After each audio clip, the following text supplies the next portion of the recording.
జై గోవింద, జై శ్రీమన్నారాయణ. చెప్దాం అనుకున్న విషయం ఏంటంటే, రేపటి రోజున తిరుమలలో ఉన్న వాళ్ళందరూ మాడవీధుల్లో జరగబోయే ఒక అద్భుతమైన సన్నివేశాన్ని చూడాలి. అదేంటి అంటే స్వామి అమ్మవార్ల ప్రణయ కలహోత్సవం.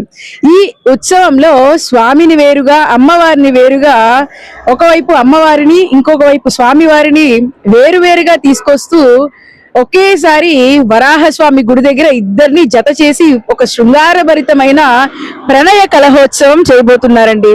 అమ్మవార్లు స్వామివారిని నిందిస్తూ, అమ్మవార్లు పూమాలలు పూబంతులు స్వామిపై విసురుతూ, చూడడానికి రెండు కళ్ళు అయితే అస్సలు సరిపోవండి. ఈ విషయాన్ని అందరికీ షేర్ చేసి అందరూ ఇలాంటి ఒక అద్భుతమైన సన్నివేశాన్ని చూస్తూ మన కన్నులు ఎంతో పుణ్యం చేసుకునే ఒక రోజు రేపటి రోజు. కాబట్టి అందరూ తిరుమలలో ఉన్న ప్రతి ఒక్కరు ఈ ప్రణయ కలహోత్సవాన్ని చూసి మన నయనాలకి పుణ్యాన్ని, స్వామివారి అనుగ్రహాన్ని పొంది తరిద్దాం. జై గో